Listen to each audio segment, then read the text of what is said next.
Hamakani, everybody. Yeah, we're here at our 10th anniversary of Nisenan Heritage Day, held up at Sierra College in Grass Valley, and they are our co-sponsor. They've hosted us here for quite a few years now, and but this piece, every night before Nisenan Heritage Day, our good friend and advocate Judith Lowry, who's a very famous contemporary Native American artist, one of our first advocates for the tribe, Nevada City Rancheria and Nisenan Tribe.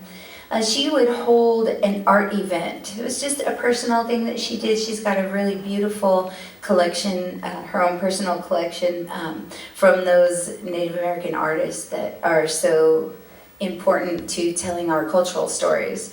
And she would just hang this exhibit the night before, invite people to come. It was so small because people really didn't know about us. It was the first time. She's sort of she always called herself the wedge. She's the one that kind of opened up the way to talk about who the Nisenan people are. And she said when she moved here, it was like a spaceship came down and sucked us up. She couldn't find us. So rolling from Judith's original vision and the things that she did, I've tried to keep that going.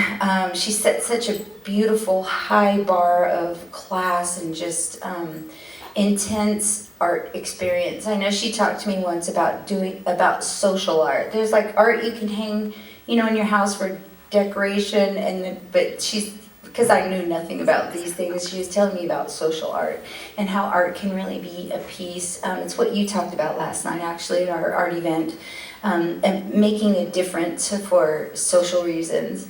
And so last night at the art event, it was our hanging, our moment, our night where we all came together and looked at the art that was created. Specifically, the tribe was asking, how do we engage with local artists? And how can local artists engage with us in an appropriate way and where we don't fall off the cliff of cultural appropriations and all these different things, that I'm very aware of all the time. And we produced some incredible art. So this year we paired the artist with tribal members. And so Saxon, my cousin Saxon is here today. This is Saxon Thomas, and he sits also on the Nevada City Rancheria Tribal Council. I'm the spokesperson for the tribe, and I also sit on the tribal council. And then our nonprofit CHIRP, I'm the executive director there, and CHIRP is the California Heritage Indigenous Research Project. So it's really through CHIRP that a lot of the events are produced, and I'm the executive director. So there were also my aunts and my mother participated, Virginia Covert, Lorena Davis, Sarah Thomas, my cousin Karen McCluskey, and Cassandra Johnson, who is our tribal chairman's niece. And we just had a really beautiful coming together, I think. So that's that. And I'm going to pass this back to Ruth. Ruthie, baby. So I'm going to introduce the artist, and then what's going to happen is maybe Mira could tell us a little bit about the preparations for the art event, and we'll talk to the artist more about their experience as well as Saxon. So let me introduce the artist. We have Mira Clark, who's right here. Mira is a local artist who's been volunteering for CHIRP and an art coordinator for the Visibility Through Art initiative. We have Jennifer Rugg right here, who is right here, there we go, who is an earth artist whose painting style reflects the influence of ancient artists and techniques. We have Andy Corona, sorry about that, Corona, I'll take one with a lime. Sorona, who is a multimedia and digital artist. I think I missed something in there, but when you speak, you could add to that. We have Indigo Donaldson, who is an artist with a passion, whose artistic passion is activism and is expressed through many diverse outlets. We have Leilani Webb, who is a local artist who embraces many mediums and is a student of anthropology. We have Ron Kennedy, Ron Kennedy is a local commentary artist and longtime Nevada County resident, also a solar pioneer. And filming today, we have Radu and Rebecca Sava, who are local filmmakers, known mostly for their documentary work. Their latest production is a 35mm film about wildfire solutions called Not If, But When. And I'll introduce myself. My name is Ruth Chase, and I am a painter and a mother and an artist. I'm an artist in residence for Nevada County Arts Council, who's sponsoring this show today. So Mira, let's talk a little bit about how last night's art opening went, and if you could speak to the process getting ready for the exhibition in terms of pairing tribes members with artists, just the kind of the behind the scenes a little bit. Thank you. Yeah, the event last night was so powerful and beautiful. I think our community really felt that.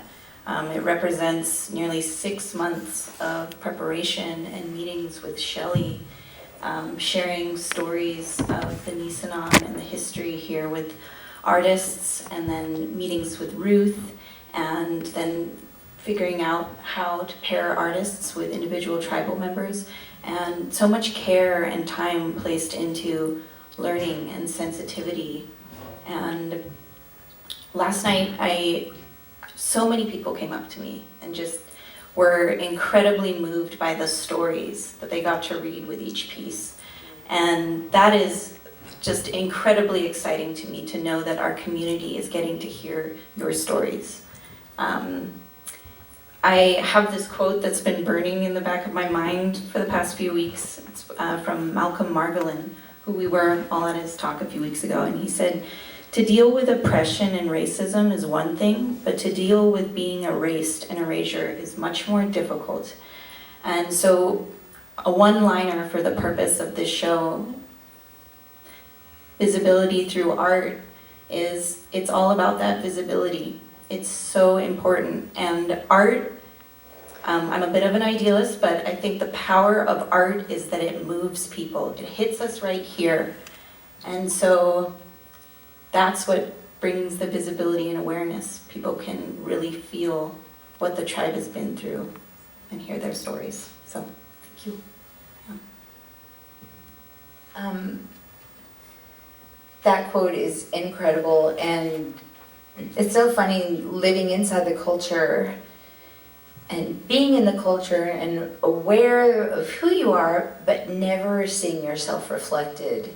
And learning even in high school and even in college, learning about other tribes, or and then there's so much of Hollywood mixed into all this, what your identity is and what looks like an Indian. I mean, most people do not look at me and think, "Oh, you're Nisenan, you're Native American, right?" I mean, and so it just really is. It is holding a mirror up, really, right? And seeing my family participate in this way, I thought they were all going to say no, and to have them be able to meet with the artists and have such an incredible growth within themselves just from participating in it.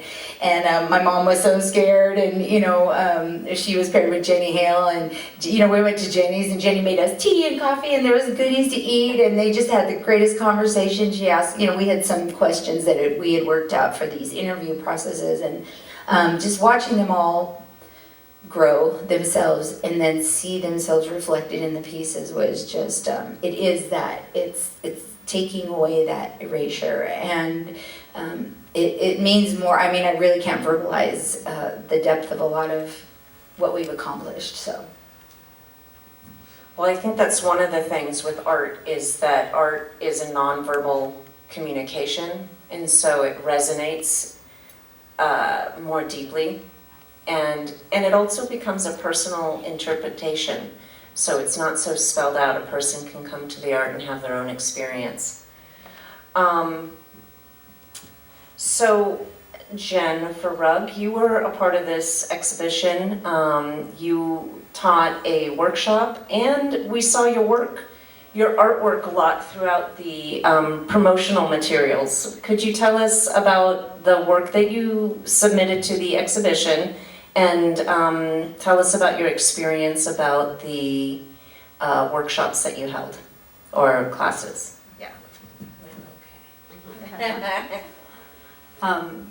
First, I want to thank Shelley when she came over to have a casual meeting with me. She said, I have this great idea. And she asked me to create something that reflected the ideas and symbols of the tribe. And so we sat down and talked about the different things that meant a lot to the tribe. For instance, the raven being a family-oriented bird and a very intelligent one, and how it watched over its brood and others in its tribe or in its group. Yeah, oh, I won't go there. But I found it quite fascinating, and I was very excited about it. And so I ended up creating two pieces, one of which is the bear. One reason for the bear is that it carries the historical or the stories of the people that are from the past, of our ancestors. So I thought that was very appropriate. And also the mountain lion, because it's an animal that is, from this area and predominantly from this area. So anyways, that's how that came. And so if you look inside of each of the paintings, they have the stories and the ideas of the Nisenan. Then I proposed to her a different approach to my art this year, wanting to do a workshop that would involve the tribe members coming to my home and learning about how to actually make non-toxic mineral paintings. So we would use elements from the earth in every aspect of their painting. And it was such a wonderful and interesting experience, because I had two coming in and announcing, I've never done any painting. And one of them, Sarah, turned to me and she goes, but I know right here something's going to come from this. And all of them just blossomed. They learned to mix their own paints using the minerals. And that was the connection, or the, what would you call it? It's a segue. It led into their painting. And it was like they went into their own world and they did their creations. And it was just phenomenal, the pieces that they came out with. And they are in the art opening, and I'm very proud of them. They were a wonderful group of ladies. We had some great conversations in between, when we had our lunches and things. It was just a really, really wonderful and enriching experience for myself, and a different sense of belonging and visibility for the tribe, I felt. So it was a wonderful experience. Yes, I worked with Ginger, Shelley's mom, her aunt Lorena, and Sarah, your aunt, and then from a CHIRP, a member, or secretary, I guess she is. Executive assistant. Yeah, Ember. So the whole group was, phenomenal. And what was really, really interesting is when, at the end, they all got up and we took a picture of everyone. And I was later looking at this photograph, and they each had done a different season without talking to each other. There was winter, there was summer, there was spring, and there was fall. Oh, that's so cool. It was Yeah. really, really cool. So, Shelley, let's talk with Saxon and Andy. Andy, their piece that they worked together or conspired together was transmission, digital print on paper. So it looks like there's an image of a face in the middle, and there's things coming, there's something that's emanating from the face. There's some green and some color. It's very, yeah. But so I know we have some serious questions we want to ask throughout this process, instead of just talking about the art, but to really maybe dig a little deeper behind the pairing and the experience and those things. So do you have a particular question that comes to mind, Shelley, for them? Always. With my own experience with the artists that I worked with, Ron and I, we know each other.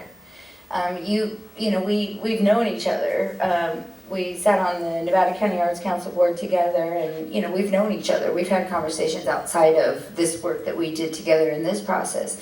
So not knowing one another, like you guys didn't really know each other, and for both of you, I guess, how hard was it for you to really get to meet the center of what the piece was about, because you're talking about language. I just gave a presentation in the other room. We were talking about the little children's book that we're doing with the library through our grant. But my grandma is the character, and so I started talking about her and the language, and and pretty soon I can't talk because I'm just sobbing. But as you dig down through those things, and then a beautiful piece like this comes from it, how hard was it to get that connection to where you find where the piece came out? And I guess the same question would be for both of you.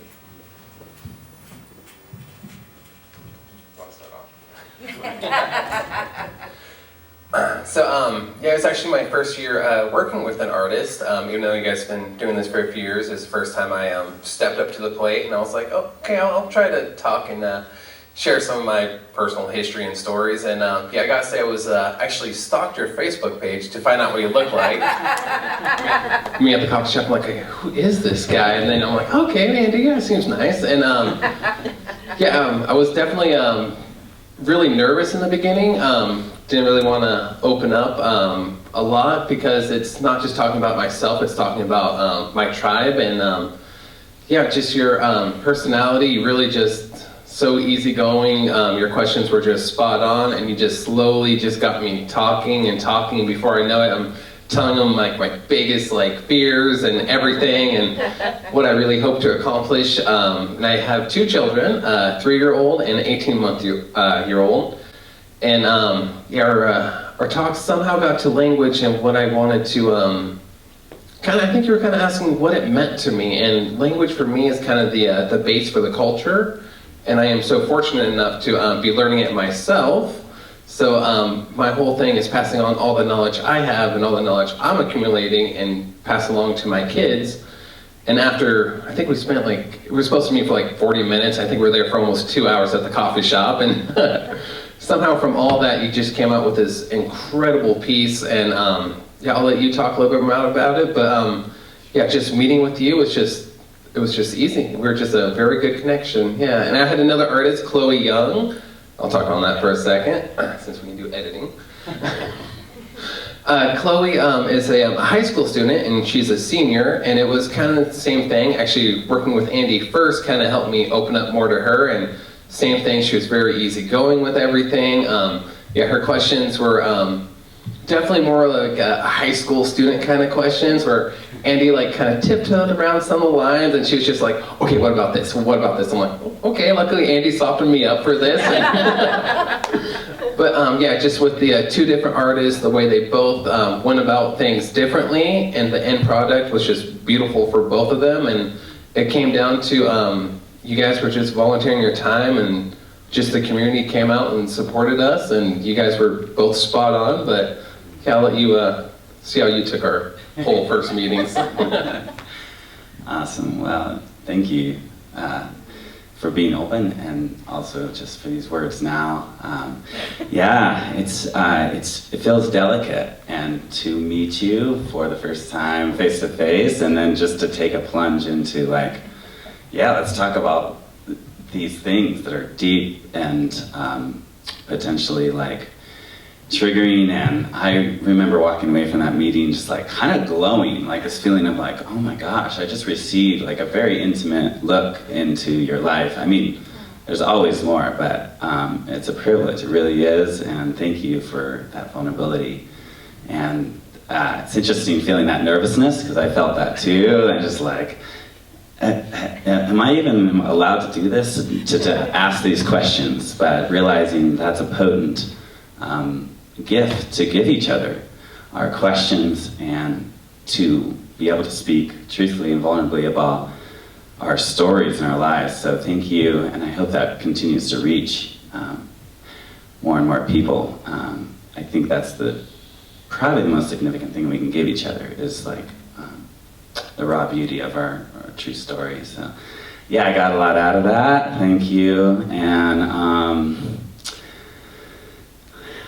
I am excited to hear the continuation of you spreading that language with your family and as a tribe as a whole. So, did I answer the question? Do you want to describe your art piece a little bit? Because, I mean, yeah, sure. It's so much more. Yeah, it's a little, the green stuff coming out of the ears, yeah. Well, yeah, so the piece was, there was a face, and it was Saxon's, and he is, it's a bit of a silhouette. My style is in digital, and it came out, to be honest, a little different than I thought once we printed it on canvas. So it was a bit of a, surprise to me too. And I remember Saxon saying it was a fun surprise. Seeing it was for me too. So anyway, it looks a little bit different than I imagined, but the idea is there that he is holding his children, and he's receiving basically symbols representing language coming in through his ears and then out through his mouth and circling down to his children in his arms. So that is sort of the symbolism there, and the growth of the tree in the middle representing the growth of what can come from that in language. So, yeah. Incredible.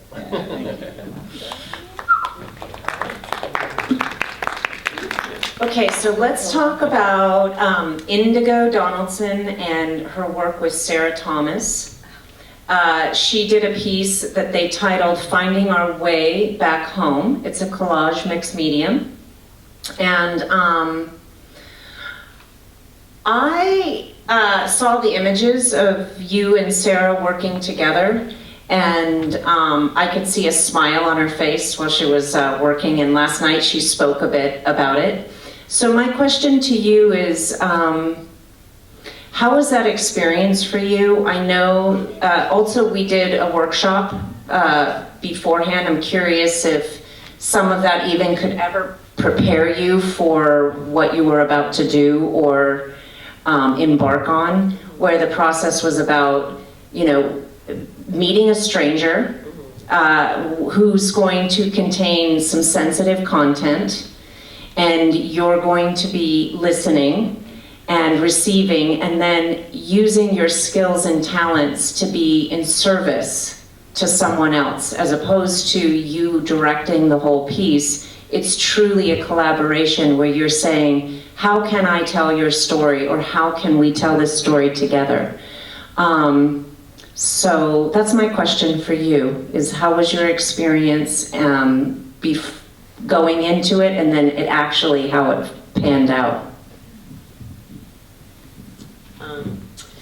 Okay, well, going into it, I know that we were both really nervous, like about our first meeting, and we met at the coffee shop, and Sarah came with her husband, and we were like really like nervous and shy at first, but within like 10 minutes of it, we just started talking about ideas, and we just both felt really comfortable with each other.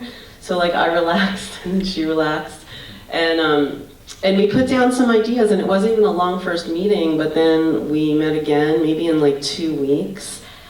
And I was really surprised, because I had like my idea of like, oh, I'll do this painting, mixed media, but even through that, I felt like so nervous about like, who am I to interpret this? Is it going to be right? And even if I had done something, and then I would have hoped she would have said, like expressed that wasn't what she was feeling. But anyway, it didn't turn out that way at all. It turned out that the second meeting, she came with a whole design and a whole layout. I mean, really, really totally intricate and like how she wanted it. And I was like, wow.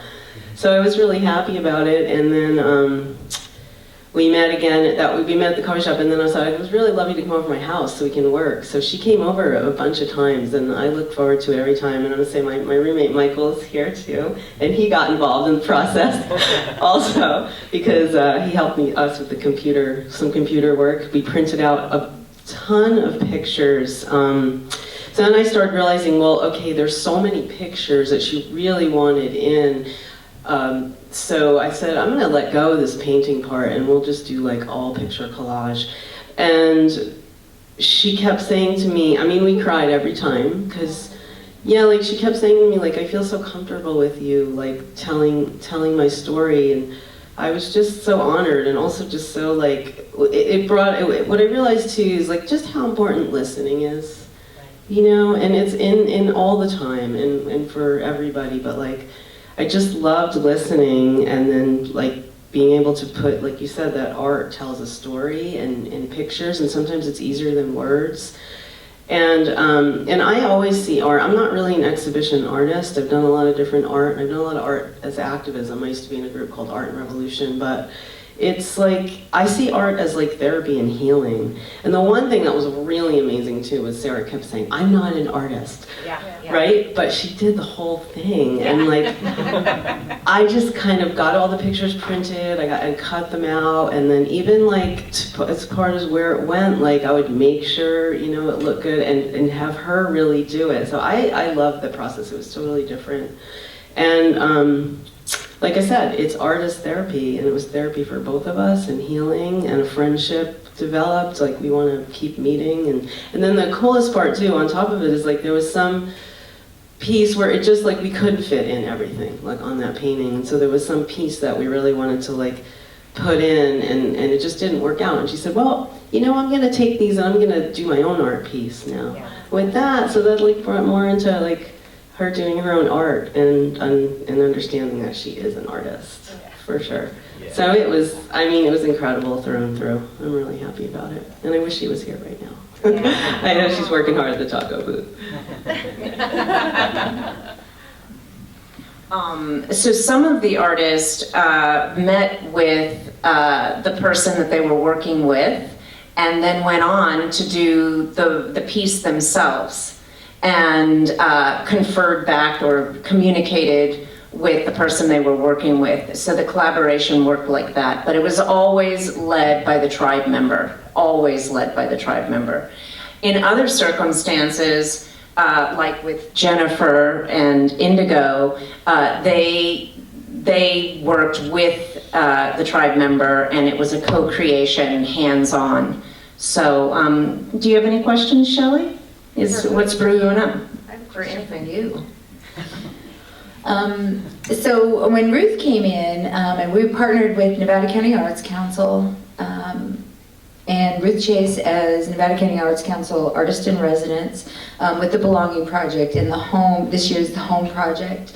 We really worked together in collaboration, the Nevada City Rancheria, CHIRP, our nonprofit, and the Nevada County Arts Council, to bring forward this concept of home. You know, we've talked a lot before about belonging, and so then throwing home in it, and thusly why really is how we named, every year we have a theme for Nisenan Heritage Day. This year's theme was homeland, homelands, and I threw the S on there accidentally, and everybody had to go change everything because I was like, whoops, that says homeland, that's S. Well, could you just add S's on everything else?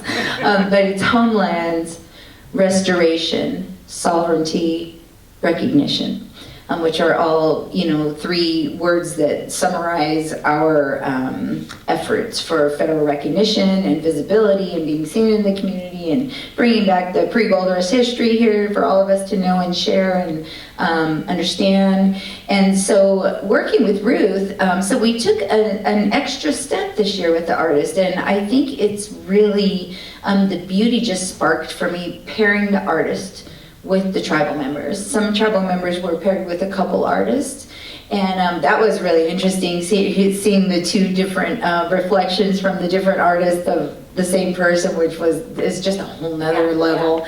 But you know, Ruth, when you started the workshops with the artist to bring forward that idea of the biographical portraiture, so not just a portrait of somebody, but interviewing them and listening, and then having these pieces come from that, and your previous work with your Venice, your own hometown, where you grew up, and those stories. But if you would just give us a little idea about those meetings with the artist and how, I mean, because I think that concept was new for most of our artists, and then just these pairings and how I'm just so over the moon about how all the pieces came out. They're just, our audience last night at the art show was just absolutely, most of the people were just, they were floored. They were in awe, you know, like in awe. Some of them were teary, and it was just beautiful. So could you talk about that? Sure.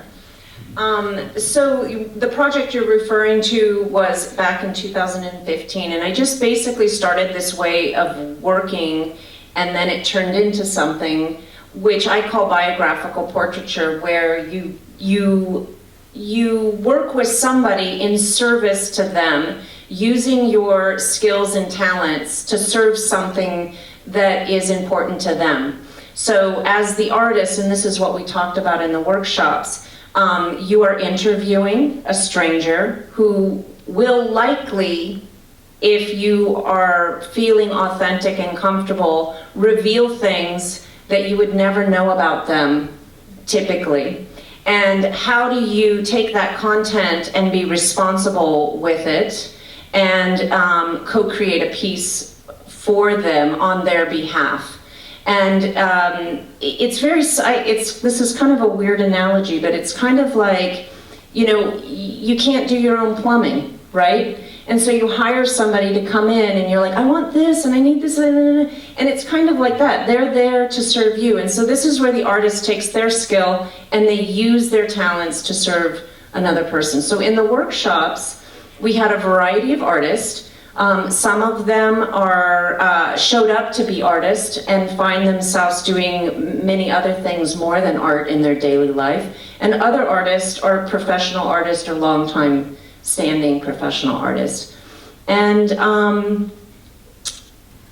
the workshops were great. I mean, I think it was introducing a new concept for most of the artists, or adding a little bit more of protocol to how they interact.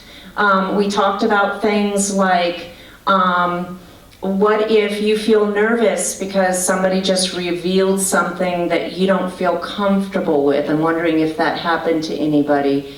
Or just the awkwardness of engaging with somebody who reveals some, you know, it's intimate, and you don't know this person, and you're trying to create a safe space for them.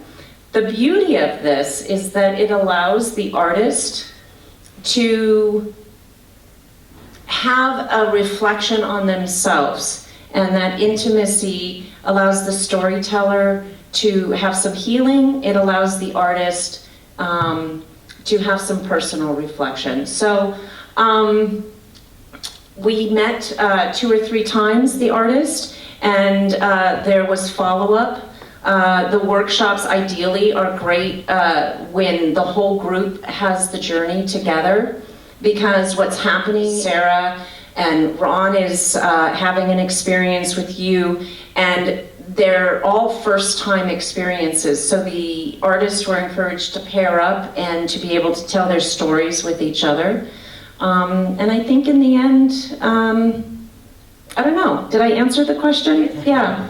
So it was great, and it was great for me to be part of that whole process, so thank you as well. So let's talk about the work you did with Ron. Yeah. Ron, you did a painting. Let me introduce it here.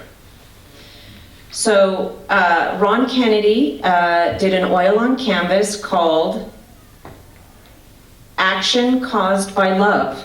And it's 4 figures. One of the figures, they look to be all women.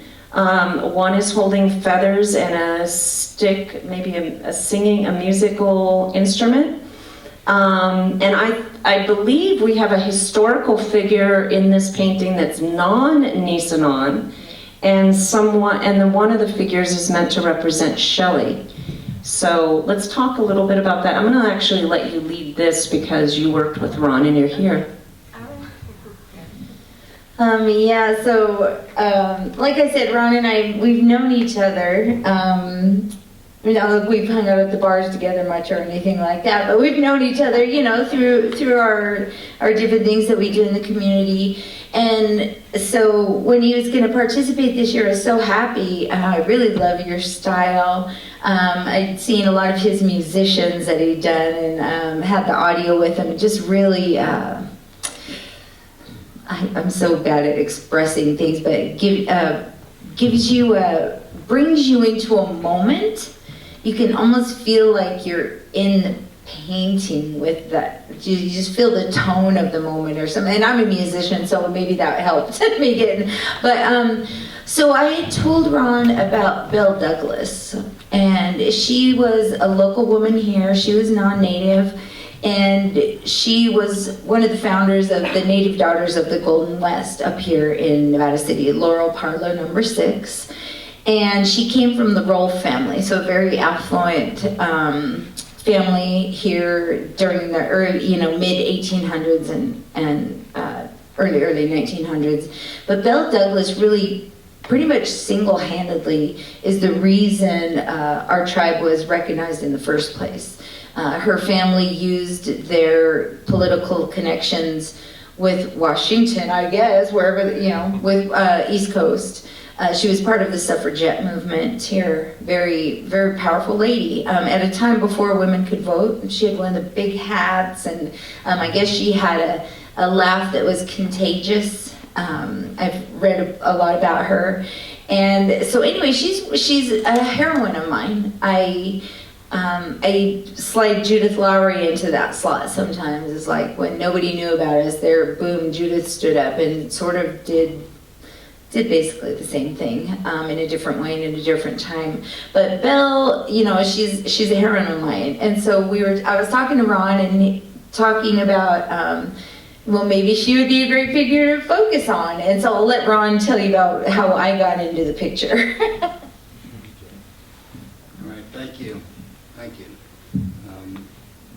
Not only is she a heroine of yours, you're It's on. It's on. You just have to put it up to you're very comfortable with her. You're so comfortable with her that you carry around a picture of her in your car that's all kind of wrinkled up and, it's like something, an old cup or something. Yeah. And I was very impressed with that part of it, though we didn't discuss it that way. But then I started reading about Belle, and I realized that she was, not only is she an advocate for the tribe, a very important advocate, but so are you. And so I realized that what I really wanted to show was that even though there's a century of time between the two of you, you were singular in your purpose together. So time didn't matter. Which it seems to be in my work. That aspect seems to be in my work. I really, when it finally hit me exactly what I was going to do, it was great. It was like a light bulb going off, and so I started asking some questions, and what animal is important, and the California condor was brought up, and I did some reading about them too, and the folks in the painting, besides you and Belle, are made up. I made them up, and we only saw their back, and we saw them huddling together, listening to the two of you, taking advantage of the good work that you're doing, and that was the whole point. It's a very simple painting. It's not I've done paintings where there's like 200 figures in there, and it's very complex, but this painting was a simple point.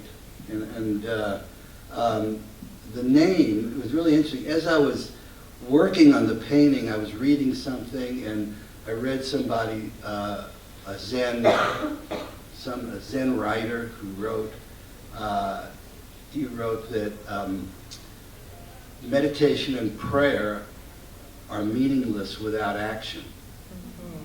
And that's where the title of it came from. So try to use bold colors. I always do, because I feel that color is an aspect that is an extra added thing you can work with to achieve emotion, to set up other thoughts that you want to put into a piece of art. I'm basically do art as to tell a story. My work is very story oriented, and so I use the color to accentuate that, to put another dimension on the story. The foothills are in the background. The condor is flying up there. Belle's hat is quite dynamic. And I was worried you wouldn't like the way I did you. That was great. Because I love my stuff I'm holding. I know, but I think that's an artist's worry, is that you do something of somebody and they don't like it. Okay. And anyway, that's what we did. That's the painting, and it was a very pleasurable experience doing it. Thank you, Ron. So we have one more artist. We're going to make it brief because we are wrapping up this after we speak to Leilani. Leilani worked with Karen McCluskey doing acrylic and watercolor on wood, titled Putting Together the Pieces.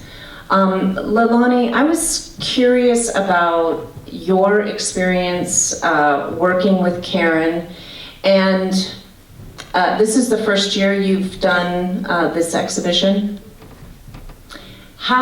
Maybe you could share with us some of your concerns that you had going in, because I think most of us, I would imagine, I know when I did a piece last year, my first concern was, I want to make sure that it's appropriate, I want to make sure I don't mess up, in terms of content and messaging. How nervous were you about the outcome of the piece? And I'm not talking about how it looked visually, I'm talking about, you're treading on sacred content here. So it was very nerve-wracking, and I was worried and concerned about everything that you just said. And I guess going into this, before I knew that I was going to be doing a biographical portrait, I had this idea in my head about making this deep, profound statement, of like the huge atrocities that were, suffered upon the natives that lived in this homeland that we've taken, and like really feeling that energy. And instead I was paired with this beautiful, sweet, just cute as a button girl. I mean, lady. I say girl because she's so cute, but this woman who has a nice job, a lovely husband, beautiful kids, and she's happy and everything's great. I mean, she didn't get to be raised very involved in her heritage. And the reason that's lost, so what I took from her story was, I don't want to say it's sensationalized, but the headlines that the story's important. The tragedy of the people who were taken and sent to boarding schools and forced to cut their hair and not speak their native tongues. But then those people had children and grandchildren, and they wanted those children to have a better life. And sometimes that meant that they didn't want them to be targeted as Indians. And so that's why it's putting together the pieces, because she spent the last decade only about really trying to dive in, and she studies the language with her kids because she wants them to have it, and her kids get so excited about anything tribal. And they were actually there during the setup, moving tables around, and it was really neat to see that.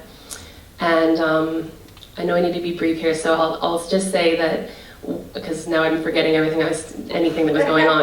But what was really exciting for me and my partner and my friends that came, it all happened to be at this perfect serendipitous moment. She came in, she hadn't seen the painting yet. I hadn't even really, I told her what I was doing, but I didn't share any of it with her. And so we all got to see her come around with her family and her kids, and her face just light up. And I'm like, this is the visibility. Like, I knew that the translation of anyone just walking by wasn't gonna look at it and go, oh look, at this piece of Native American heritage. Yeah. But it was visibility of her. And so when I asked her what was important, she said, we're still here. It's like, she's still here. And giving her visibility, just even as a beautiful mom, was giving visibility to Nisenan. So anyways, everyone was very moved by saying that. So, yeah. Let's see, so we are wrapping it up, and I want to thank you, Shelley and Chirp, for letting the Nevada County Arts Council and myself work with to be part of this project. And I'd like to hand the mic over to you for any closing comments. And thank you. I love what you just said. It's not even, I mean, it's everything, wow. It's the community visibility, it's the reflection of ourselves in the community, but it's so much our reflection to ourselves. And how each of the tribal members saw themselves in the pieces that were done was really life-changing. It's beautiful.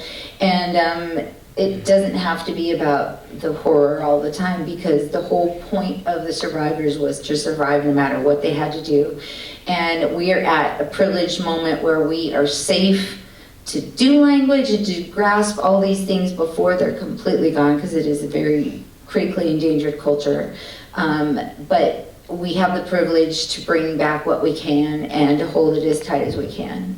And that's the point of all this, I suppose. Where do we find out more information? Oh, please. So if you want to find out more about the Nevada City Rancheria or CHIRP, our nonprofit that supports the Nevada City Rancheria, just go to nisenan.org, nisenan.org. And how do we say Nisenan?